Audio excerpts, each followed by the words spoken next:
so this one is from an anonymous listener. What was behind Suella Braverman's speech on immigration? This is a great question. It's sort of the story of the week. This was a speech the Home Secretary made in Washington to a right-wing US think tank called the American Enterprise Institute. And she made a number of quite eye-catching statements. So for any of our listeners who haven't been following this, she said that a misguided dogma of multiculturalism has proven toxic for Europe, that the pace of migrant arrivals poses an existential threat to the West. And she also called for changes to what defines a refugee under the UN Convention, saying, for example, fear of discrimination for being gay or a woman shouldn't qualify you. Let's talk a little bit about the substance of the speech before we go to our listener's point, which was, why was she making it? Freddie, was this a big intervention? I remember David Cameron talking about how the doctrine of multiculturalism had failed in his early speeches back in the 2010s. Yeah, I think this is part of the problem with the narrative around immigration, is that the people think that the past 2 years, or at least since Brexit, has seen a massive rise in rhetoric that's you could frame as anti-immigration, but it's not. It's very common. Tony Blair, as you've written on before, Anoosh, and as we've discussed, lent into the anti-asylum seeker narrative and rhetoric. So you see politicians do it all the time. I think the broader question is, has the global consensus, or has it reached a point where we do look at these international conventions and recognise that migration is in a different state than what it was perhaps in the 50s, in part because of things like climate change, because of transport, because of war. All of these things have changed and shifted the narrative. And you've also seen this rise of a much more populist, you could argue anti-globalisation narrative on parts of the right and on the left, but mostly on the right, around the West. So I think, these things have been said in the past, but the momentum and the shift and the emphasis with which these issues are debated has increased. Yeah, what did you make of the substance of the speech, Zoe? There were plenty of things about the speech that I think people would find quite problematic. So she spoke about, the misguided dogma of multiculturalism. And I think one of the things that a lot of people found quite difficult or quite problematic was when she spoke about people leaning on discrimination in order to claim asylum. So saying now just claiming that you are gay or you fear persecution because you're a woman means you qualify for asylum. And I think that's very much it's slightly dog whistle, but it also very much is in keeping with culture war narratives that we've been hearing more and more across the UK, across the West, which is that increasingly identity politics have become very kind of an adversarial issue. So she's definitely leaning into a lot of those sort of culture war arguments, I think, for clamping down on migration. What was interesting, because it was missing from the speech, was obviously any reflection on internal issues in the UK that are affecting our migration system. So there was barely any reflections on, the system we have here, the Home Office needing reform, the backlogs. It was very much this is a global problem, and to some extent it's to do with the European Convention on Human Rights. And that was very much the target of her speech and her anger. And I think what irritated a lot of people was the sort of lack of self-reflection, the lack of accountability from the Home Secretary. And for that reason, it seemed quite performative, I think, to a lot of people, because it felt like she was basically placing the issue at other people's door and not accepting any responsibility for her role as Home Secretary in the crisis. Well, that's what I think is really interesting about these kind of speeches, because they sort of, they're supposed to be kind of banging the nationalist drum, but they are actually very internationalist in flavour. She was in Washington making this speech, and she was talking about the issues in America that they have with immigration, and she was getting, quite good write-ups from sort of the right-wing press there, which is quite interesting, because, like you say, there are a lot of idiosyncratic problems with the UK's asylum system that she is, supposed to be in charge of, and you've seen, failures in the sense of the barge that was supposed to house some of these people over the summer. And the backlog just keeps on rising. So why was she making it then? Because, we often talk about why draw attention to an issue that you're sort of manifestly failing on. Why was she making this speech? Well, what's really interesting, I think, is that she's been able to separate, as Zoe alluded to, separate responsibility for the issue with criticising the issue.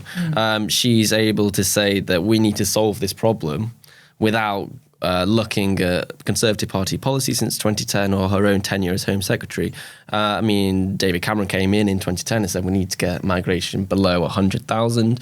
That was about legal migration, and then the debates broadly shifted onto boats crossing the channel. So I think she's done a remarkably good job, actually, of not taking responsibility. And that's quite a powerful thing to do, because she can hold this position of power within the party, but also be the figurehead for those who are very critical of Rishi Sunak. And I think one of the reasons she's been able to do that is because Rishi Sunak is so involved in migration policy and stopping the boats. He's identified it as one of the key priorities for voters. Reportedly, that's all he brings up when he meets European leaders, and they get annoyed about that, all that he wants to talk about. But that just means also that he's become conflated with the issue as well in the minds of the public. Yeah. And this is a broader problem for the Conservative Party in general. They raise the salience of immigration. The right says, well, you're not tackling it. Numbers are through the roof. Boats are still coming across the channel. The left says you're not treating migrants with compassion. So on both sides, there are reasonable criticisms, but they still keep talking about it. It is remarkable. You can't just identify that the public care about something if you're not going to do anything about it. Yeah, and that's why I thought what was really interesting about the tone of this speech was it was almost like someone in opposition giving it, wasn't it? Because she, first of all, like you say, Zoe, she wasn't referencing, where the Conservative Party is on its policies and on its challenges on this, but she also was, suggesting that this is decades of failure. This was a sort of doctrine that had failed, that everyone had bought into.